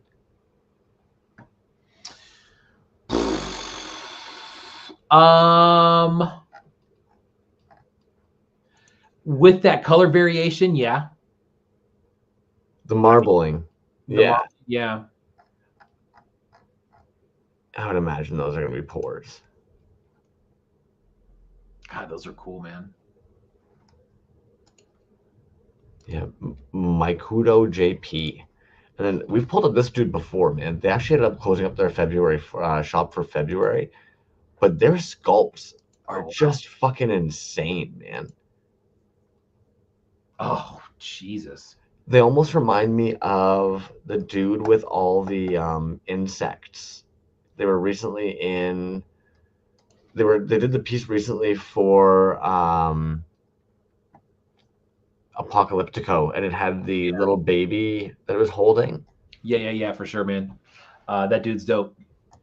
Yeah, I think that dude's a French artist, possibly.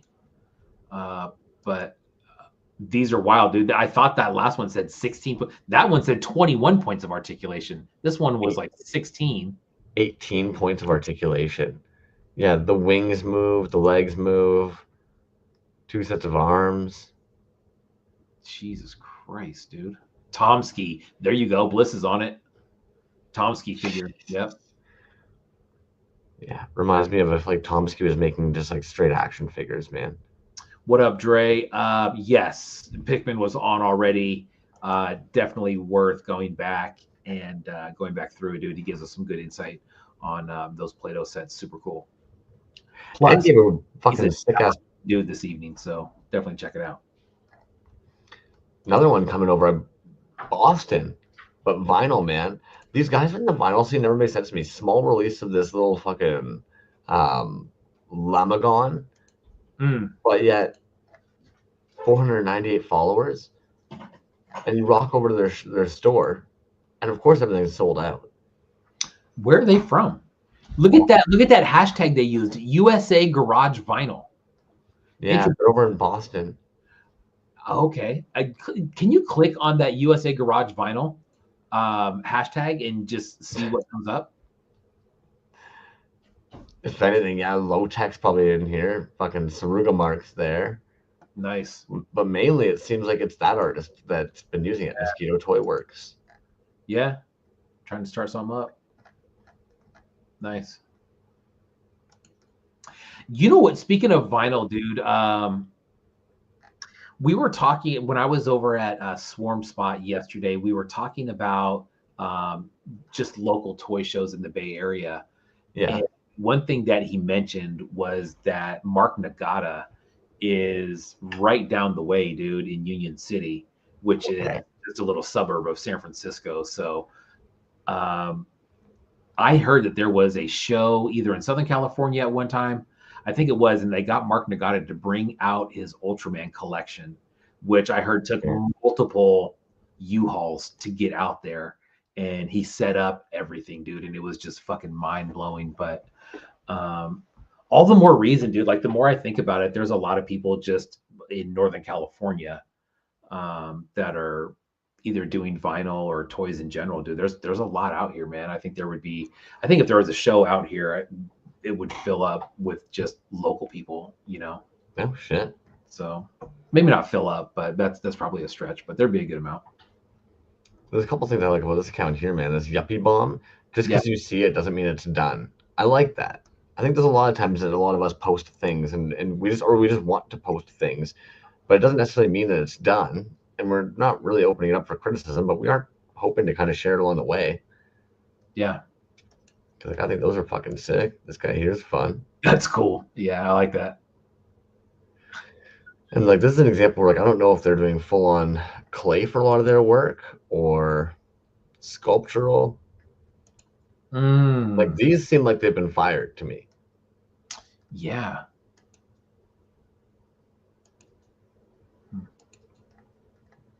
But again, what do I fucking know? Yeah, interesting. Now the arts we've brought up a couple times. And again, those, dude. I like vinyl. But this account's sitting 386.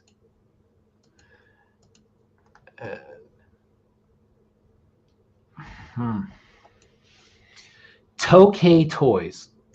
I feel like we might have even had these up. Was there a show that these were in? There was something. We've definitely looked at those before. I remember that. Yeah, all their times are in Eastern. So I just wondering, there's a city out in California on the valley called Tokay. I was just curious, but it's obviously not them. Interesting fucking head sculpt. Yeah, really cool.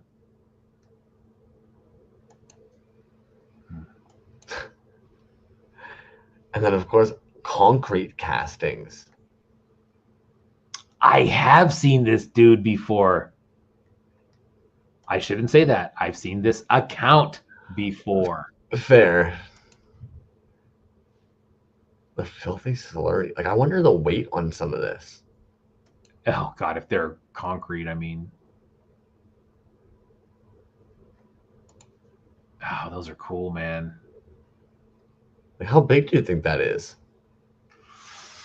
I would say, looking at that fence right there behind it, probably 4 inches, something like that. See, I was almost picturing like ankle to shin. Oh, wow. Oh, yeah, he works big. Okay, and then there's a couple here, like you were saying, probably around 6 inches. And then this guy here, probably closer to like that, like 12-inch slash. Yeah. Damn. Fun work, though. And we just don't see a whole lot of people working in that medium. This one I ended up showing to you right after the show last week. Oh, my God. Because this guy's doing some really fun stuff. And I went digging. So it seems like it's an offshoot of Lego. It's the Mega. Is that what it is? Mega Block or something like that. Mega Block, yeah. So Mega Block got the license on a bunch of like Halo lines and shit. So it seems like that might be where they're using for like their initial. Because how dare you make art without us dissecting what you're doing? We were looking at that. Was there some double cast in there, dude? Is that what's going on? There's some stuff that looks double casted. There's all these fucking rad ass Halo looking rainbowy dudes. But the double casted ones would be like this guy here with the sick ass fucking skull and little head.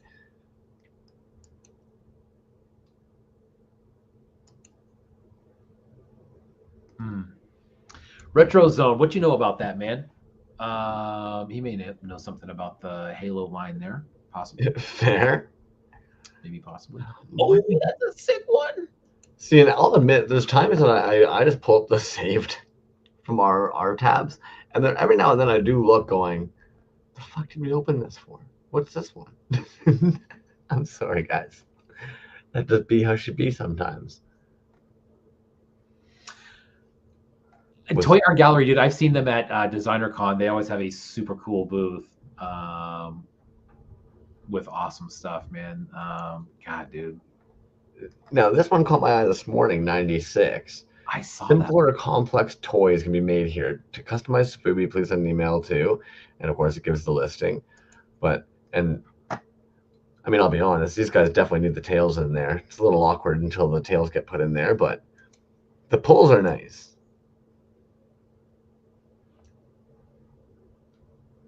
And just like you were saying earlier, man, more and more turning to vinyl. We ask a lot of artists why they might go that route, and everybody's got their different reasons. And it's nice to see more and more popping up doing it, offering it as a service. Yeah, dude. And you know what I think is cool too is people are doing both. You know what I mean? Now I don't know the vinyl community like I know the resin community, dude. I'll be the first one to admit that. So I don't know if there's a lot of people that are in vinyl that start doing resin or like, hey, I want to make a resin piece. I don't know if that's a thing or not, dude. I've heard that for the most part, it's not. It usually goes the other way, where you're resin and you try something in vinyl. How true that is, I don't know. I mean, but what I do think is cool is that like if people are doing cool resin shit or just resin shit in general, and then you add vinyl there, like I wouldn't suggest anybody stop doing one thing unless there's like a you know, maybe your vinyl is going crazy and you're like doing a lot of production and you don't have time for the resin anymore. That's one thing. But I mean, I don't think there's anything wrong, dude, with doing more than one. There's a lot of people out there. You mentioned low tech, dude. Low tech. I have fucking A. This is a low tech Hitman right here, and that's a resin piece. You know what I mean? Yeah. The first 2 or 3 pieces that I have from him are all resin, and now you talk about doing, you know, garage soft vinyl. That dude, that's his shit, and it's good. I can't speak for anybody. I think, like, I really can't speak for why anybody would. I would imagine most of the time it probably is just like how you start in something, right? Like if you make a statue of something and you look at your Halloween, you're like, oh, I wish I could make another version of this. Like I keep making these cool little like sculptures, but I don't really want to part with them when I have people asking me for them. And then they're like, well, have you ever made a mold of it? And they're like, what's a mold? So then you go down the rabbit hole of watching fucking castmen or craftsmen, and you see them actually making molds and stuff, and you're like, oh, interesting. And then you're asking other people, what do you use to cast with? And maybe it takes you a little bit before all of a sudden you go, oh shit, vinyl. I've seen this before, you know. And maybe the vinyl you've seen before was like, even at one point, Funko Pop did a little run of like Safubis, and they had all their like toys where it was like limited editions, 1 of 100s. There was like a Safubi edition. So some people even got introduced there. I often think back to things like children's toys, baby toys, and bath toys. How like that's a lot of like our British and American vinyl. So I just think sometimes it's going down the right rabbit holes. Like this dude spraying fucking cheese here. You know, if for some reason your toy is a big giant block of cheese, well, yeah, that'd be fucking cost stupid in resin. And then a bunch of us are talking then about trying to do a rotocast, and rotocasting becomes a whole other complication. So you end up on vinyl. Speaking of vinyl, Elixir Toys over in vinyl.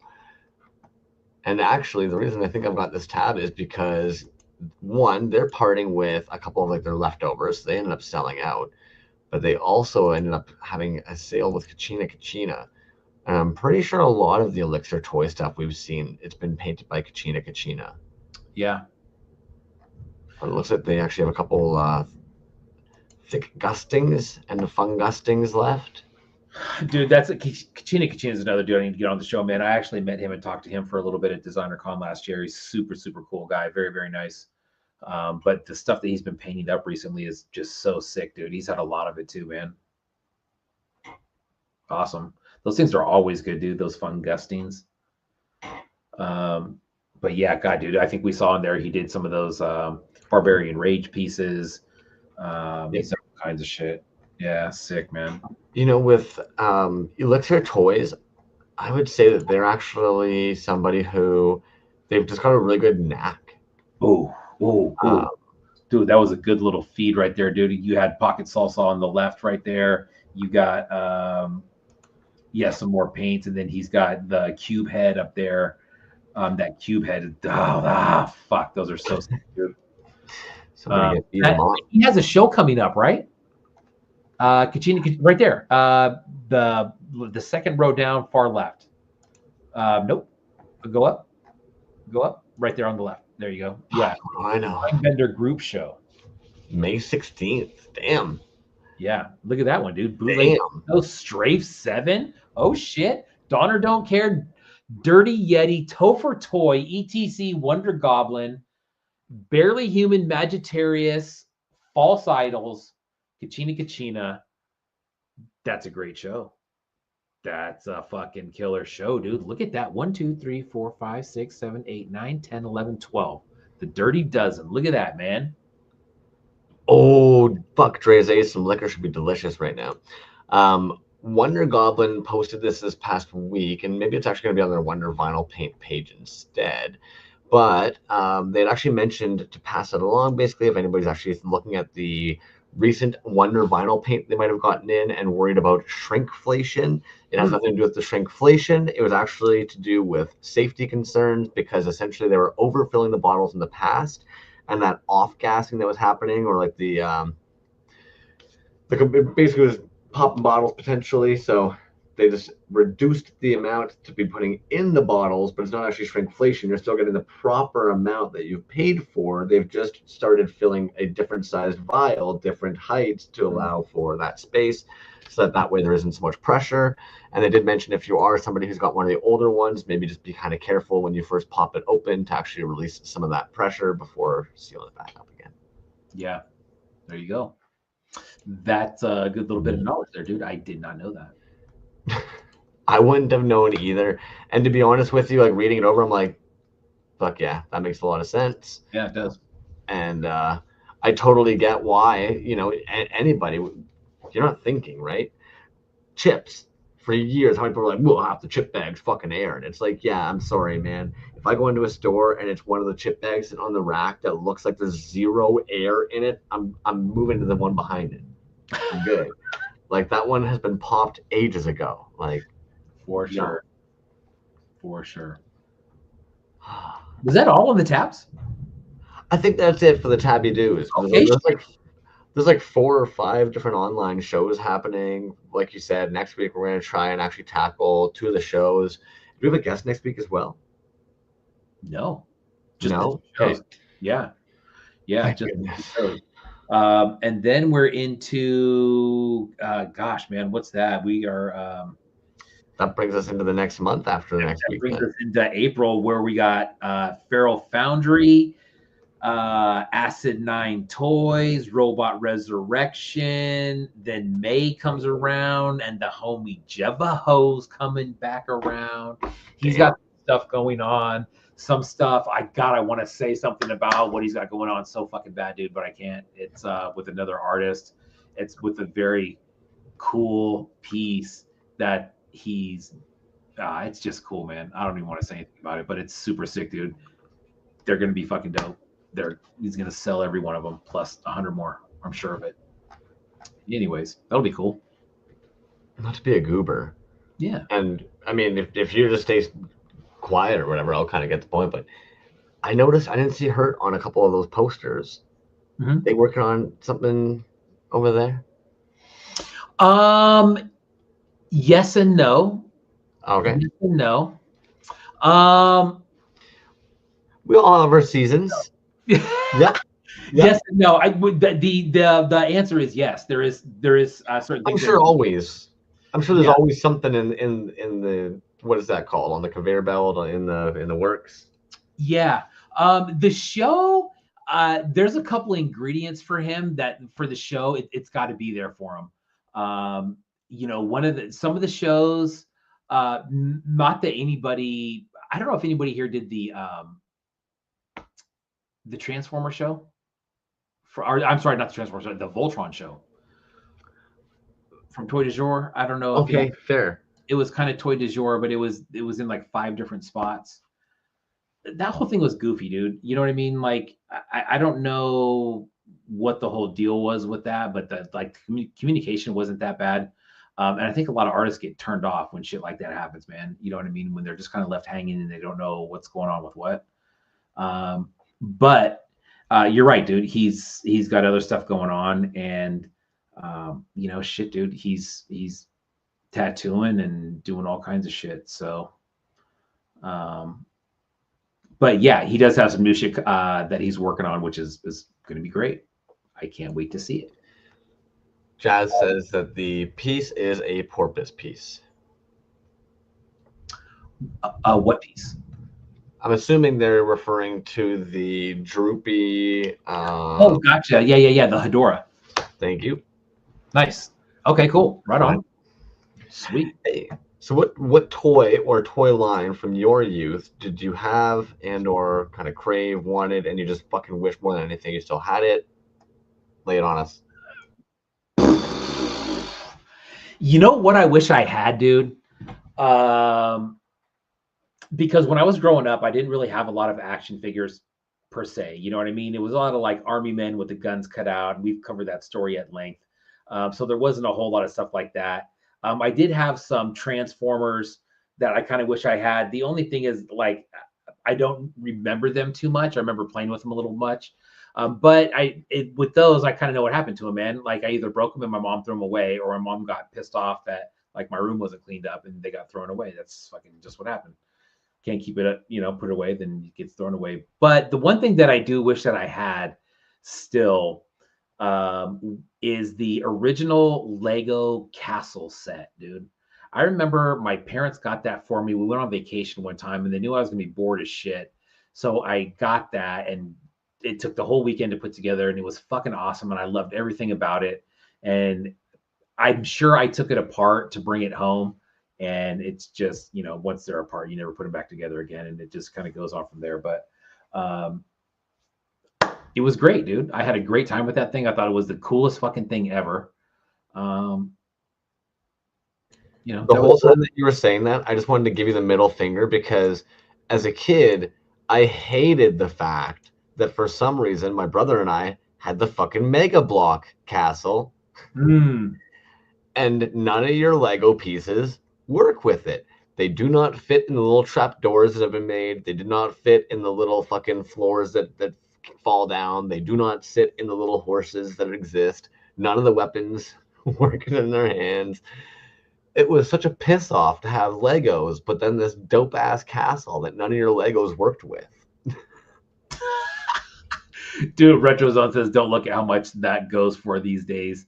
I have not, and I will not, dude. I'm sure it's just stupid money. I'm sure it is, dude. But there's an account out there somewhere where somebody has glass cases full of OG Lego sets, boxes, and everything, dude. And it's super believe it. Cool to look at.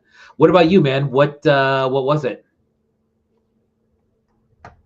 Actually, if I had to guess, it would probably be there's a couple of dudes that have made them. I think Astro something makes them. Astro Plastics makes them. Yeah, Kentucky. What the fuck was the name of it? I've gotten fucking Death and Strawberries hooked on them too. They're like this weird toy, man. For me, a lot of times it was finding something new. And these guys were a weird fucking kit bash of OG Power Rangers and what's his name? RoboCop. It had the RoboCop head, and for some reason on the Power Ranger belt there's like this little button, and it would light up this fucking visor where the RoboCop's part would be, and he came with like a shield and a sword for some reason, and that was just such a cool fucking toy. There was like red, blue, black, just like with Power Rangers, and for some reason Soma Rangers, there we go. And then what was so strange with the Soma Rangers is that then on top of it, it was almost like whatever line made the Soma Rangers also decided, like, hey kids, if you like Soma Rangers, these little miniature robot sets that you get 3 or 5 of, they're Soma Rangers too. And for some reason as a kid you're just kind of like, cool, yeah, that must be their mechs. Like Power Rangers have mechs, this must be their little mechs. Why not? You go with it. You're okay with it. Yeah. And what's so strange even is like the Soma Rangers, like there's just so many different fucking Soma Sonic Rangers. Yeah. There it is. You go. Hope Toys nailed it, man. Those toys were fucking rad. That's awesome. The Soma Sonic Ranger, dude. I've never even heard of it. Little watch battery in them. Oh, that's cool. Oh shit, you're feeding for them. That's jokes. Yo, and you know what? If Pope's chiming in anyways, I know we ended up having them in recently. I don't know if you guys have seen what they've been cooking up recently, but they've been laying out a whole bunch of those fucking the skull dudes with there's a name for them, and I'm just inept. Neuro Warden. Look at you. Somebody's got them on the radar. My goodness. Yeah, the fucking Neuro Wardens, man. Did you see the pile they ended up having? They posted, was it in their stories? I did see that. Oh, looks like somebody's getting a custom on that one. No. I think that's maybe what it was. They posted one. It was like there's there was one. It was like not for sale. been spoken for. But God, they are so fucking good. so sometimes you just hit it on the head, man. Like that's a dope ass bash. I think I know who that one's for too, and their collection is fucking outstanding.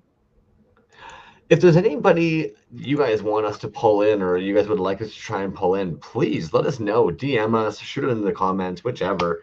But yeah, always happy to hear who you guys would maybe like to see us bring in and bug. And of course, collection tours, man.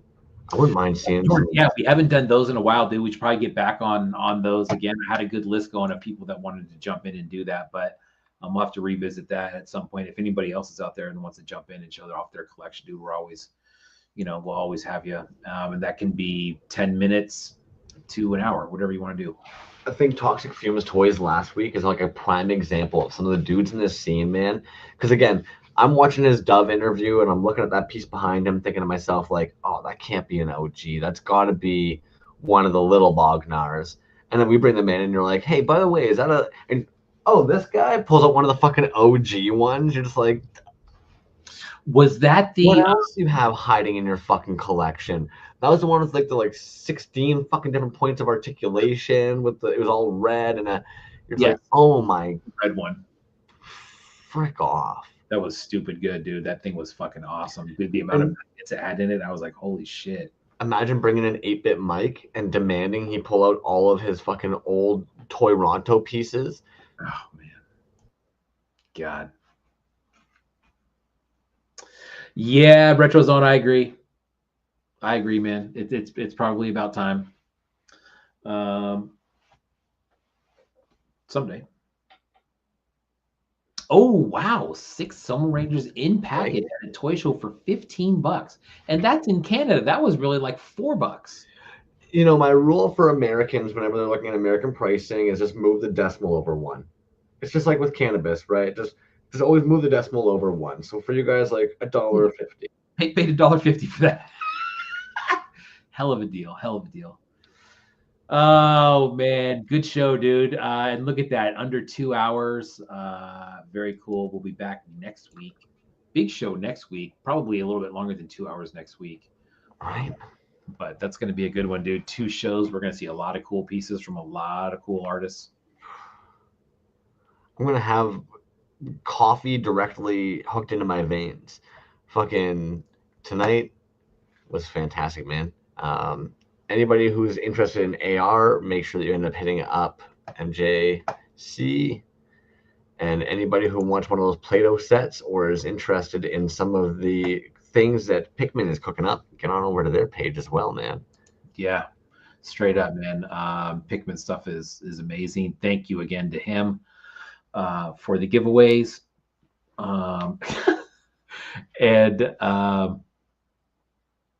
Yeah, we will see you guys next week, man. Look at that. Hour 58. Peace.